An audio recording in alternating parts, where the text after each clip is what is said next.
اگلے دن ایک روح فرسا خبر ان کی منتظر تھی۔ رات کو مولوی صاحب کو کچھ آدمیوں نے بہت بے دردی سے پیٹا تھا۔ اس کا لہو لہان جسم مسجد کی سیڑھیوں کے سامنے پڑا تھا۔ اس پر سب سے پہلے بوڑھے بابا کرم دین کی نظر پڑی تھی، جو تہجد کی نماز کے لیے باقاعدگی سے مسجد جایا کرتے تھے۔ پہلی نظر میں تو انہوں نے سمجھا کوئی لاش پڑی ہے۔ ٹارچ کی روشنی میں مولوی صاحب کے معزز چہرے کو پہچاننے میں انہیں کوئی دقت نہیں ہوئی تھی۔ جائزہ لینے پر انہیں مولوی صاحب کی نبض چلتی ہوئی نظر آئی۔ بوڑھے کرم دین میں اتنی ہمت نہیں تھی کہ مولوی صاحب کو اکیلے اٹھا سکتے۔ انہوں نے فوراً قریبی گڑھ کے دروازے پر دستک دی۔ مسجد کے پڑوس میں رہنے والے جہانگیر کے مولوی صاحب سے بہت اچھے تعلقات تھے۔ اس نے فوراً کارڈ نکالی اور وہ دونوں مل کر نزدیکی ہسپتال لے گئے۔ بڑی مشکل سے ایمرجنسی میں بیٹھا ڈاکٹر مولوی صاحب کو دیکھنے پر آمادہ ہوا تھا۔ مولوی صاحب کی نبض بہت دھیرے دھیرے چل رہی تھی۔ جس وقت بشریٰ خاتون تک یہ بات پہنچی، اس وقت مولوی صاحب خطرے کی حدود سے تو نکل گئے تھے، لیکن انہیں ابھی تک ہسپتال سے ڈسچارج نہیں کیا گیا تھا۔ مجرموں کو اچھی طرح پہچاننے کے باوجود مولوی صاحب نے رپورٹ درج کرانے کی کوشش نہیں کی تھی، کیونکہ وہ پولیس کی کارکردگی سے اچھی طرح سے واقف تھے۔ تمام محلے والوں کو بھی معلوم تھا کہ مولوی صاحب کو اس حال تک پہنچانے والی شخصیت کون سی ہے۔ مولوی صاحب کے انجام نے انہیں مزید محتاط بنا دیا تھا۔ اس سے پہلے اگر کسی کے دل میں تنامش اس کی ماں کے لیے ہمدردی کا جذبہ رینگ بھی رہا تھا تو مولوی صاحب کی حالت دیکھ کر وہ جذبہ اپنی موت آپ مر گیا تھا۔ بشریٰ تنامش کو ساتھ لے کر مولوی صاحب کو ملنے ہسپتال گئی تھی۔ انہیں دیکھ کر مولوی صاحب کی آنکھوں میں نمی اتر آئی تھی۔ میں معذرت خواہ ہوں بہن، میں آپ کے معیار پر پورا نہ اتر سکا۔ میں تنامش بیٹی کے لیے کچھ بھی نہ کر سکا۔ اللہ پاک آپ کو دنیا اور آخرت کی کامیابی عطا کرے۔ مولوی صاحب، آپ کی اس حالت کی ذمہ دار بھی ہم ماں بیٹیاں ہیں، ہمیں معاف کر دینا۔ بشریٰ خاتون گلوگیر ہونے لگی تھی۔ پریشان نہ ہو میری بہن، میں اللہ پاک کی ذات سے مایوس نہیں ہوں۔ اللہ پاک کوئی بہتر سبب نکالے گا، اس کے پاس دیر ضرور ہے، اندیر نہیں ہے۔ بشریٰ نے حسرت بھرے لہجے میں کہا، کہیں یہ دیر حشر کے میدان تک طول نہ کھینچ جائے۔ اور مولوی صاحب اس کی بات کا جواب دیے بغیر ٹھنڈا سانس بھر کر رہ گیا تھا، کیونکہ اللہ پاک کے کاموں میں چھپی تاخیر کی حکمت جانا کسی انسان کے بس سے باہر ہے۔ ہفتے 10 دن بعد مولوی محبوب الہی صحت یاب ہو کر گھر آ گیا تھا، لیکن اب اس میں اتنی ہمت باقی نہیں تھی کہ وہ دلاور شہ کا مقابلہ کر سکتا۔ محلے والوں نے اس کام میں اس کی کسی بھی قسم کی مدد کرنے سے معذرت ظاہر کر دی تھی۔ انہی دنوں تنامش کو ماں کی زبانی معلوم ہوا کہ مولوی محبوب الہی وہ محلہ چھوڑ کر کہیں اور جانے کی کوشش میں ہے۔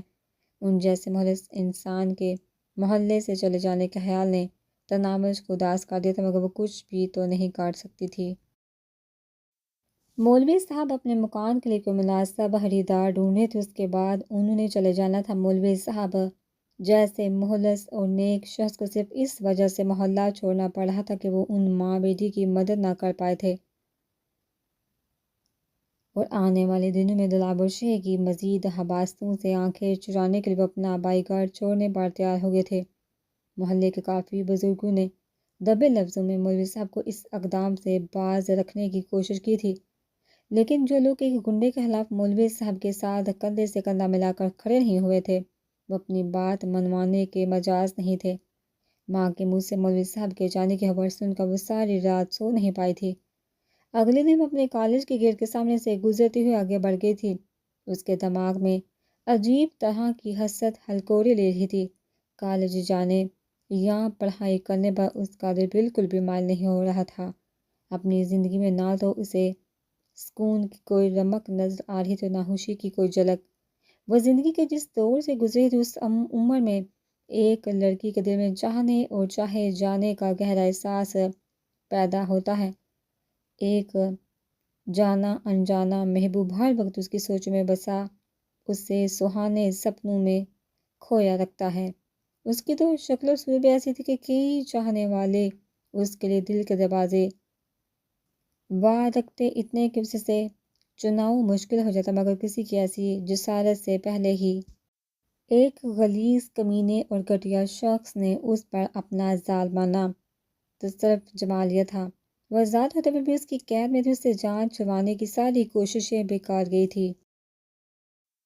وہ کراچی کی تیز رفتار سرگرمیوں کو دیکھتے ہوئے کندھے سے کتابوں کا بیگ لٹکائے خاموشی سے آگے بڑھتی رہی۔ اس کے دائیں بائیں زندگی پوری قوت کے ساتھ دمادما تھی، جبکہ اس کے مزاج زندگی کے اس بہتے دریا میں کسی لاش کسی تھی خوشی اور غم کے احساسات کا تصور وہ کھو چکی تھی۔ ایک نفرت کا جذبہ تھا جس کے زیر سبز زندگی سے چمٹی ہوئی تھی۔ دلاور شیخ کی عبرت ناک موت ہی اس کی زندگی کی سب سے بڑی تمنا، سب سے بڑی خواہش اور سب سے بڑی خوشی تھی۔ دلاور شیخ کی بیوی بننے سے موت کو گلے لگا لینا کئی گنا زیادہ آسان تھا، لیکن مرنے سے پہلے اس موذی کو اپنی آنکھوں کے سامنے تڑپتا ہوا مرتا ہوا دیکھنا چاہتی تھی۔ اس خوشگن منظر کو دیکھنے کے لیے وہ کوئی بھی قیمت دینے کو تیار تھی، مگر ہر وقت اسی سوچ میں کھوئے رہنے کے باوجود اسے کوئی مناسب حل نہیں سوچا تھا۔ وہ نہیں جانتی تھی کہ وہ اپنی اس خواہش کو کیسے پورا کر پاتی۔ ایسا کوئی طریقہ اسے نہیں سوچ رہا تھا جس سے وہ اسے ذلیل کا غلیظ سر اپنے ہاتھوں سے اس کے تن سے جدا کرتی۔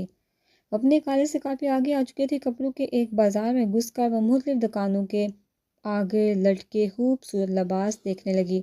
پلاسٹر کے مجسموں کو ایسے عجیب و غریب لباس پہنائے گئے تھے جو اس نے خود کا کسی اور عورت کے بدن پر بھی نہیں دیکھے تھے۔ کپڑوں کی مارکیٹ سے نکل کر وہ جوتوں کی مارکیٹ میں گھس گئی۔ دکانوں کے سامنے سے آہستہ ربی سے گزرتے ہوئے حسرت ناک نگاہوں سے ان قیمتی جوتوں کو دیکھتی رہی جو اس کی قوت حریص سے کہیں باہر تھے۔ اپنے پاؤں کی طرف نظر دوڑانے پر اسے وہی پرانے جوتے نظر جو وہ پچھلے 2 سال سے پہنتی چلی آ رہی تھی۔ کثرت استعمال سے جوتوں کے تلوے گھس گئے تھے، ان کی اوپری چمک دمک بھی باعث پالش کی معمولی منت تھی۔ اس بازار سے نکل کر وہ سبزی بازار میں گھس گئی۔ ریڑھیوں اور سٹالوں پر سجے مختلف اقسام کے عمدہ پھل اس کے اشتہا بڑھانے لگے۔ بہت سارے پھلوں کا تو اسے ذائقہ تک معلوم نہیں تھا کہ کبھی چکھنے کا اتفاق جو نہیں ہوا تھا۔ سبزی بازار کا اختتام نسبتاً چوڑے بازار میں ہوا جہاں ہر قسم کا سامان سجا ہوا نظر آ رہا تھا۔ وہ ماحول میں کھوئی خالی ذہنی سے آگے بڑھتی رہی۔ اس بازار کے بعد بڑی سڑک کی شروعات ہو گئی تھی جس کے جانب میں بڑی عمارتیں، کمرشل پلازے، خوبصورت ہوٹل نظر آ رہے تھے۔ ہوٹلوں کی پارکنگ میں نظر آنے والے رش سے اس نے اندازہ لگایا کہ دوپہر کے کھانے کا وقت ہو چلا تھا۔ جیب سے اپنا سستا سا موبائل فون نکال کر اس نے وقت دیکھا، 1:30 بج رہے تھے۔ اسے اچانک بھوک محسوس ہونے لگی۔ اس کے لنچ باکس میں رات کی باسی دال کے بنے ہوئے پراٹھے موجود تھے، مگر اسے ایسی مناسب جگہ نظر نہیں جہاں بیٹھ کر وہ پیٹ پوجا کر سکتی۔ کسی مناسب جگہ کو ڈھونڈنے کے لیے اس نے قدموں کی رفتار بڑھا دی تھی۔ اس وقت وہ ایک بڑے ہوٹل کے سامنے سے گزر رہی تھی۔ سیاہ رنگ کی خوبصورت کار میں سفید رنگ کا سوٹ پہنے ایک ادیر عمر شخص بیٹھا تھا۔ اس کے لیے عقبی نشست کا دروازہ ایک باوردی پولیس والے نے کھولا تھا۔ یقیناً وہ کوئی با احتیاط شخص تھا جس کے لیے پولیس کا باوردی شخص دروازہ کھولا تو اس کے کار میں بیٹھ رہے پولیس والا کار کے عقب میں موجود پولیس جیپ میں بیٹھ گیا جس میں اس کے علاوہ 3 اور باوردی پولیس والے بھی ہتھیاروں سے مسلح بیٹھے تھے۔ صاف نظر آ رہا تھا کہ وہ اس کے محافظ تھے۔ کیا یہ اتنا با احتیاط ہوگا کہ مجھے دلاور شیخ کے شر سے نجات دلا سکے؟ ایک امکانی سوچ اس کے دماغ میں ابھری۔ اسے روکنے کے خیال سے چوری روش کے قریب ہو گئی۔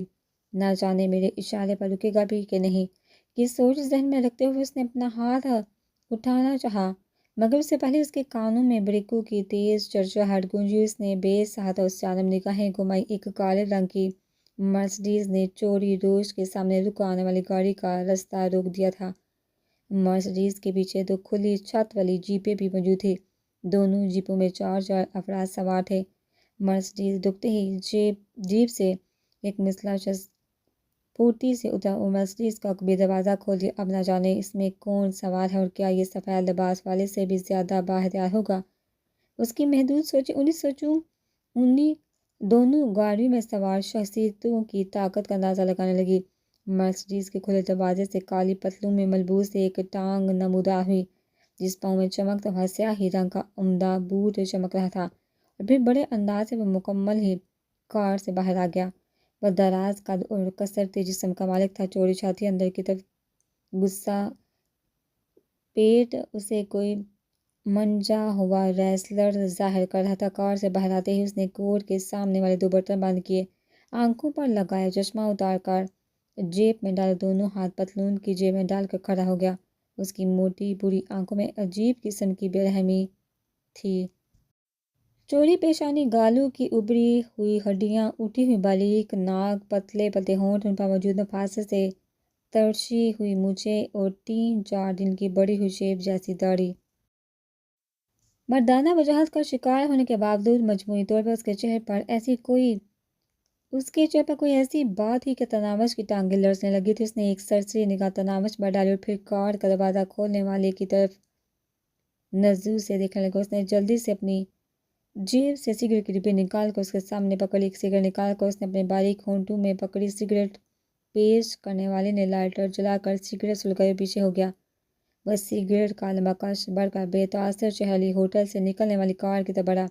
اسی لمحے تناوش جھرجھری لیتے اس شخص کی طرف متوجہ ہوئی جس سے مدد مانگنے کے لیے وہ اس راستے کے قریب ہوئی تھی۔ وہ بھی کار سے باہر آ گیا تھا، مگر اس حال میں کہ اس کی ٹانگوں میں ہونے والی لرزش تناوش کو بھی نظر آ رہی تھی۔ تو جسٹس اظہر امجد صاحب، آج آپ سے ملاقات ہوئی کہ مرسڈیز سے برآمد ہونے والی شخصیت کی آواز بھی اس کی جسامت کی طرح بھاری اور پررعب تھی۔ جسٹس ظہیر امجد نے خشک ہوتے ہونٹوں پر زبان پھیری۔ اس کے حلق سے منمناتی آواز برآمد ہوئی، کبیر دادا کیسے ہیں آپ؟ آپ نے حال پوچھ لیا، اب کافی بہتر محسوس کرنے لگا ہوں۔ کبیر دادا کی آواز میں چھپا طنز جسٹس ظہیر امجد کو لرزا گیا تھا۔ تناوش وہاں کھڑی خود کو عجیب سا محسوس کرنے لگی تھی، مگر حیرت کی بات یہ تھی کہ کسی نے بھی اس کے یوں کھڑے ہونے کی اہمیت نہیں دی تھی۔ کبیر دادا، مجھ سے کوئی غصہ ہی ہوئی ہے کیا؟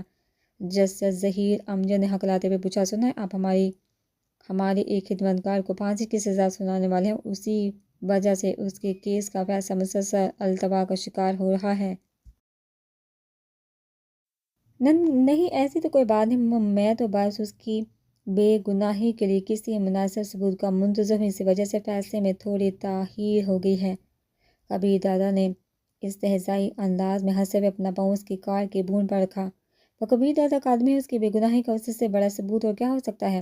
بالکل جناب، آپ صحیح فرما رہے ہیں۔ ہوپ سے جسٹس کا رنگ پیلا بڑھ گیا تھا۔ ویسے اتنے سمجھدار ہو یا مجھے دیکھ کر کلا گئی ہے؟ نہیں، ایسی تو کوئی بات نہیں۔ کبیر دادا وہ خشک ہوتے ہونٹوں کو تار کرنے لگا۔ کبیر دادا نے ہاتھ میں سلگتی سگریٹ کی راکھ اپنے ہونٹوں پر رکھے بوٹ پر جاری، اور پھر افسوس بڑے انداز میں ایسا ہلاتا ہوا جسٹس امجد ظہیر کی طرف متوجہ ہوا۔ اف یار، دیکھو پھر بوٹ کی پالش خراب کر بیٹھا ہوں۔ آپ کے پاس رومال تو ہوگا؟ جی۔ چہرے پر بے بسی کے تاثرات سجائے جسٹس ظہیر امجد نے جیب سے رومال نکالا، قریب ہو کر کبیر دادا کے بوٹ پر پڑی سگریٹ کی راکھ صاف کر دی۔ کبیر دادا کے چہرے پر منحوس مسکراہٹ ابھری۔ پرسوں شام کو میں اپنے آدمی کی رہائی پر اپنی کوٹھی میں پارٹی دے رہا ہوں، ضرور تشریف لائیے گا۔ جی ضرور۔ جسٹس ظہیر نے اس بات میں سہلا۔ کبیر دادا واپس اپنی کار کی جانب مڑ گیا۔ اس کی سرسری نگاہ دوبارہ تناوش پر پڑی۔ کار کے دروازے کے پاس رکتے ہوئے وہ خفت اور ذلت کے ملے جلے احساس میں مبتلا جسٹس سے پوچھنے لگا، یہ لڑکی تمہاری بیٹی تو نہیں؟ اس نے تناوش کی طرف اشارہ کیا، پھر جسٹس کا جواب سنے بغیر کار میں بیٹھ گیا۔ پہلے والے آدمی ہی نے کار کا دروازہ بند کیا، با کار جیپ میں بیٹھ گیا۔ مرسڈیز ایک جھٹکے سے آگے بڑھ کے تناوش کی نگاہیں مرسڈیز پر گڑی رہ گئی۔ اس کے نمبر پلیٹ پر لکھا ہوا نمبر بھی اتنا عجیب تھا کہ اسے فوراً یاد ہو گیا تھا، K202۔ جب تک وہ قیمتی کار نظر آتی رہی، تناوش اسی طرف متوجہ رہی تھی۔ اس کی نظروں سے اوجھل ہوتے ہی وہ جسٹس کی طرف متوجہ ہوئی جو مستمل انداز میں کار میں بیٹھا تھا۔ اس کے محافظوں نے اسی دوران اپنی جیپ سے نیچے اترنے کی کوشش نہیں کی تھی۔ تناوش کی نگاہ کافی دیر بعد وردی میں ملبوس ان سورماؤں کی طرف اٹھی، ان کے خوف سے پیلے پڑتے چہرے دیکھ کر تناوش کے دل میں کبیر دادا کا مزید رعب بیٹھ گیا تھا۔ کیا دلاور شہ بھی اس سے اسی طرح خوفزدہ ہوگا؟ اس کے دماغ میں امید افزا سوچ ابھری۔ یقیناً مستر چاپ اسے دیکھ اپنی شلوار گیلی ہونے سے نہیں بچا سکیگا دلاور شہ کے نفرت سے بڑے دل میں خوش کن خیال اجاگر ہوا، مگر اسے کیا ضرورت ہے کہ میری جیسی عام لڑکی کے لیے اپنا وقت برباد کرتا پھرے؟ ہم جیسے کیڑے مکوڑے اتنی اہمیت کے حامل تو نہیں ہوتے کہ ان کی خاطر بھی کسی کو جس سے ظہیر امجد کی طرح سر راہ روکا 2-3 منٹ کی پوچھ گچھ ہی کر لی جائے۔ سر جھٹک وہ چوڑی روش کو عبور کر کے آگے بڑھ گئی۔ جسٹس کی کار وہاں سے غائب ہو گئی تھی۔ اب اس کا دماغ دائیں بائیں کے مناظر کے بجائے بس کبیر دادا کی پررعب شخصیت کو سوچتا تھا۔ اس کی شکل و صورت، چشمہ لگانے کا انداز، دراز کامل کثرت جسم، قیمتی لباس، بات کرنے کا پراعتماد اور جچا تلا انداز، اسے معلوم نہیں ہو رہا تھا کہ وہ کیوں اسے اتنا اچھا اور اپنا اپنا لگا تھا۔ اس کی سوچوں میں کار کے تیز ہارن نے ہلا ڈالا تھا۔ اس نے چونکتے ہوئے سر اٹھایا۔ بے خیالی میں وہ فٹ پاتھ سے اتر کر سڑک پر آ گئے تھی۔ بہت جلدی سے فٹ پاتھ پر چڑھی کبیر دادا کی شخصیت ایک بار پھر اس کی سوچوں پر حملہ آور ہوئی، مگر زور سے سر جھٹکتے ہوئے اس نے ٹریفک کی روانی پر نظریں گاڑ لی۔ کبیر دادا کی طلسماتی شخصیت کی حیثیت خوابوں اور سپنوں کے تصوراتی شہزادے کی سی تھی، ایک ایسا شہزادہ جو فتح فوج کی قیادت کرتا ہوا وطن واپس لوٹے اور پورا شہر اسے دیکھنے اور اس سے ہاتھ ملانے کے لیے ٹوٹا پڑ رہا ہو، اور وہ ایک عام راہ گیر کی طرح دور کھڑی اسے حسرت بھری نگاہوں سے تکنے کے علاوہ کچھ کر نہ سکتی ہو۔ اسکولوں اور کالجوں کی چھٹی کا وقت ہو گیا تھا۔ اسے رکشوں، بسوں، ویگنوں میں مختلف عمر کے بچے بچیاں بڑے ہوئے گھر کی جانب رواں ہوتے دکھائی دے رہے تھے۔ موٹر سائیکلوں اور کاروں کے اندر بھی اسکول کالج کے طلباء ہی بڑے نظر آ رہے تھے۔ اس نے گھر واپسی کا سوچا۔ اسی لمحے اسے دوبارہ زور کی بو کا احساس ہوا۔ دائیں بائیں نظریں دوڑانے پر اسے کچھ فاصلے پر ایک پارک نظر آیا۔ سستی سے پاؤں گھسیٹتی وہ پارک کی جانب بڑھ گئی۔ صبح سے مسلسل چلنے کی وجہ سے اسے سخت قسم کی تھکن محسوس ہو رہی تھی، مگر اس کی جیب میں اتنے پیسے موجود نہیں تھے کہ ٹیکسی یا رکشہ کرا کر گھر کا رخ کر سکتی۔ پارک کی سنگی بینچ پر بیٹھ کر وہ کندھے سے لٹکا اسکول بیگ گود میں رکھ کر کھولنے لگی۔ وہ پلاسٹک کے ایک ڈبے میں ہی دوپہر کا کھانا ڈال کر لایا کرتی، وہی اس کا لنچ باکس تھا۔ ڈبے کا اوپری ڈھکن ہٹا کر اس نے ٹھنڈے ہوئے پراٹھوں پر ایک نوالا توڑا اور رغبت سے چبانے لگی۔ شدید قسم کی بھوک میں وہ پراٹھے کسی مرغن غذا سے کم ذائقہ نہیں دے رہے تھے۔ تھوڑی دیر میں وہ دونوں پراٹھے چٹ کر گئی تھی۔ لنچ باکس وہ واپس بیگ میں ڈال کر پارک کے ایک کونے میں لگے الیکٹرک واٹر کولر کی طرف بڑھ گئی، جس پر زنجیروں سے بندھا ایک سلور کا گلاس موجود تھا۔ وہ گلاس پانی کے میدے میں انڈیل کر وہ دوبارہ بینچ کے پاس آ کر سستانے لگی۔ کھانا کھانے کے بعد اسے ایک دم تھکن محسوس ہونے لگی تھی۔ اس کا دل کر رہا تھا کہ وہ وہیں لمبی تان کر سو جائے، مگر پھر گھر واپسی کے خیال نے اسے اٹھنے پر مجبور کر دیا۔ پاؤں گھسیٹتے ہوئے وہ پارک سے باہر واپسی کے راستے پر گامزن ہو گئی۔ اس وقت وہ پرشکوہ اور دیدہ زیب کوٹھیوں کے سامنے سے گزر رہی تھی جب اس کی نظر سفید گلاب کے پودے پر پڑی جو گلابوں سے پھٹا پڑا تھا۔ وہ پودا کوٹھی اور سڑک کو ملانے والی سیمنٹ کی پختہ روش کے ساتھ بنی کیاری میں لگا تھا۔ سفید گلاب ہمیشہ سے اس کی کمزوری رہی تھی۔ وہ ایک پھول کے قریب ناک لے جا کر اس کی بھینی بھینی خوشبو اپنے اندر اتارنے لگی۔ خوشبو سونگھتے ہوئے اچانک اس کے سماعتوں میں بریکوں کی چرچراہٹ گونجی۔ اس نے نظریں اٹھائیں۔ ایک گاڑی تیز رفتار سے سڑک سے سیمنٹ کی پختہ روش کی طرف مڑ رہی تھی، اور پھر گاڑی کو دیکھتے ہوئے اس کی آنکھیں حیرت سے پھیلتی چلی گئی۔ وہ کبیر دادا والی مرسڈیز ہی تھی۔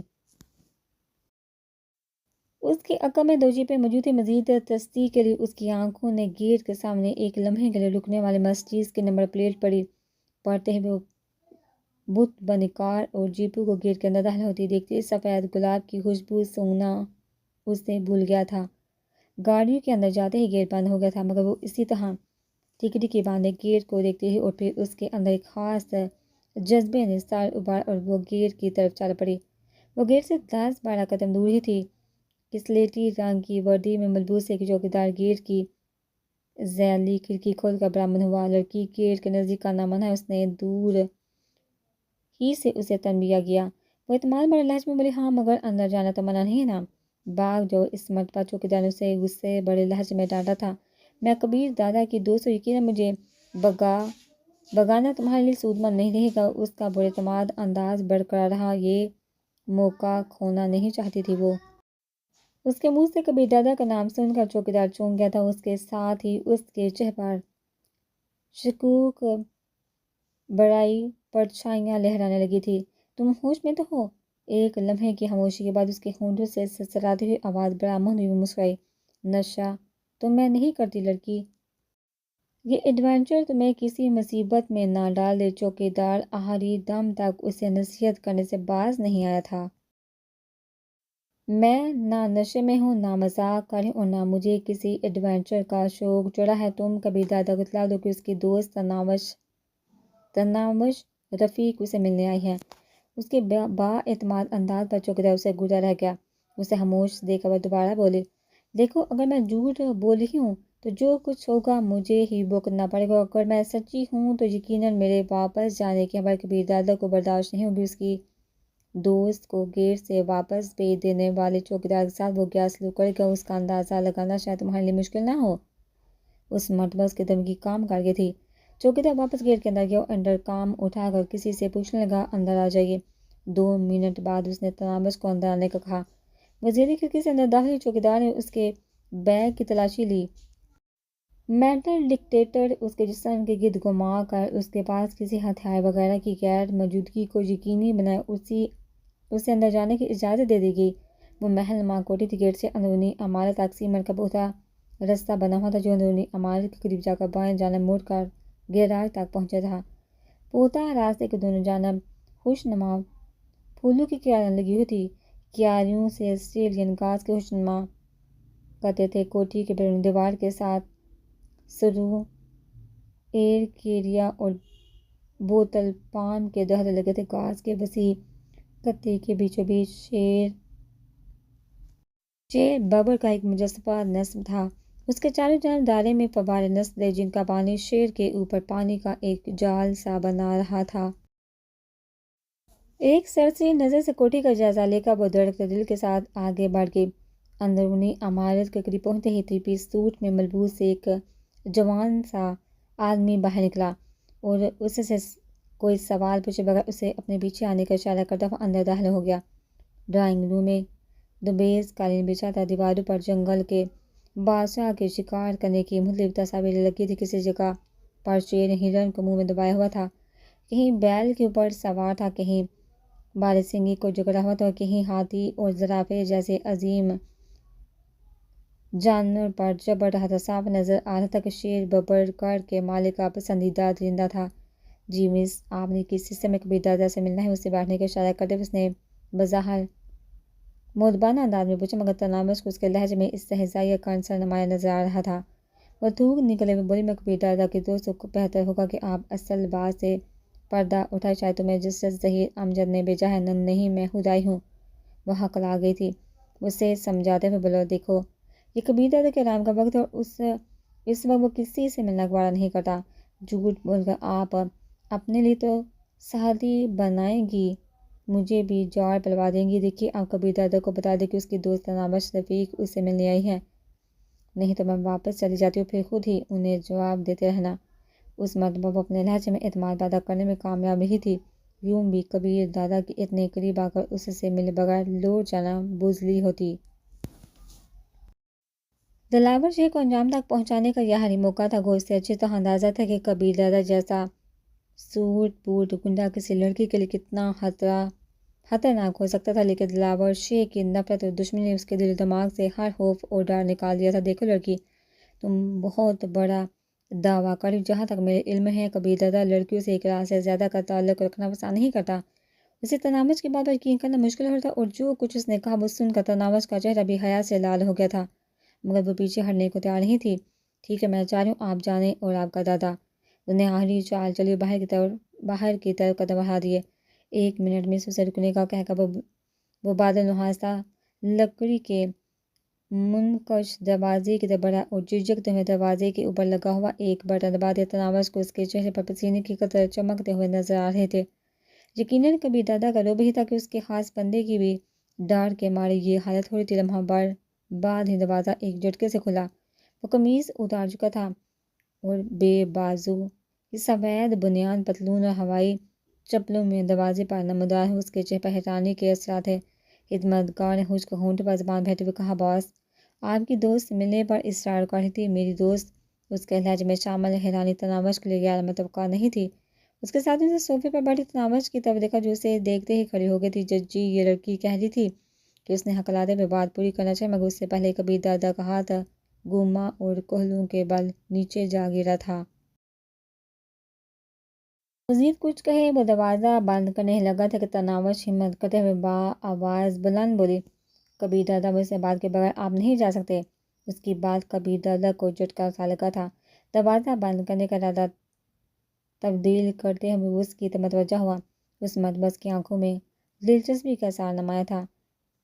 تمہیں شاید اس ٹلٹ پنجیے جسٹس نے بھیجا ہے۔ کمرے سے باہر آ کر وہ اس کے سامنے کھڑا ہو گیا۔ وہ نرم اور نازک چھوئی ہوئی لڑکی اس کے سامنے یوں نظر آ رہی تھی جیسے شیر کے سامنے خرگوش دکھتا ہے۔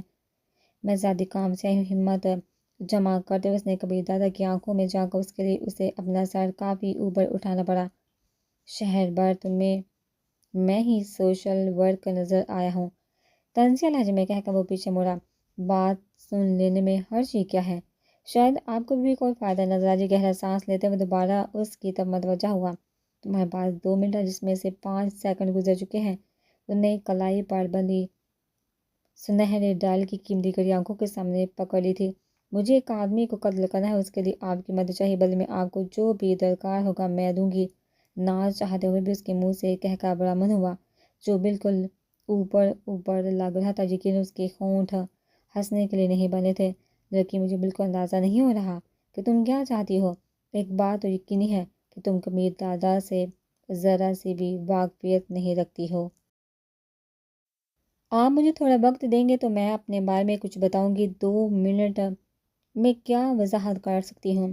اچھا بولو۔ صوفے پر نشست سنبھالتے اس نے تھپڑ کھائے ہوئے خدمت گار کو دفع ہونے کا اشارہ کیا۔ تناوش کو بیٹھنے کا اس نے نہیں کہا تھا۔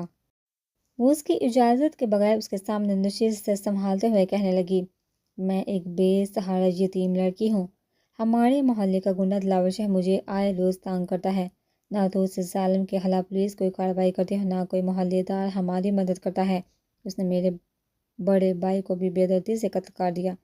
وہ کہتا ہے کہ جیسے ہی میں BA کر لوں گی وہ مجھ سے شادی کر لے گا، اور اگر اس سے پہلے میں نے کسی سے شادی کی کوشش کی تو وہ اسے قتل کر کے اسی وقت مجھ سے شادی کر لے گا۔ تو کبیر دادا نے ساری تفصیل سنتے ہی کندھے اچکائے۔ کیا میں خوبصورت نہیں ہوں؟ تناوش نے اس کی آنکھوں میں دیکھتے ہوئے بے باکی سے پوچھا۔ مجھے تمہاری خوبصورتی سے کیا لینا؟ دلاور شاہ کو قتل کرنے میں میری مدد کرو اور مجھے حاصل کر لو۔ یہ بات کرتے ہوئے اسے خود بھی اندازہ نہیں تھا کہ وہ کیا کہہ رہی ہے۔ تم پاگل ہو یا احمق؟ دلاور شاہ سے اپنی عزت بچانے کے لیے تم اپنی عزت ہی بیچ کر اسے مارنا چاہ رہی ہو۔ عزت نہیں بیچ رہی، بلکہ ہم دونوں کا نکاح پڑھوایا جائے گا۔ کیا؟ یقیناً تم جاگتے میں خواب دیکھنے کی عادی ہو۔ کبیر دادا نے اٹھنے کے لیے پر تولے۔ اتنی دیر اس سے باتیں کرنے کے بعد تناوش کے دل میں کوئی جھجک بھی تو باقی نہیں رہی تھی۔ وہ فوراً اسے روکتے ہوئے بولی، صرف نکاح پڑھوا لینا، اس کے بعد بے شک مجھے اپنی رکھیل سمجھ کر پاس رکھنا۔ رکھیل حصہ سلوک کرنا اپنے جاننے والوں کو بھی یہی بتانا کہ میں تمہاری رکھیل ہوں۔ مجھ سے زیادہ کسی کو اپنا وفادار بھی نہیں پاؤ گے۔ بس میرے دل میں بھڑکتی آگ پر دلاور شاہ کا خون چھڑکنے میں میری مدد کر دو۔ میرے پاس وفاداروں کی پوری فوج ہے، تم جیسی کمزور کی وفاداری سے مجھے کیا حاصل؟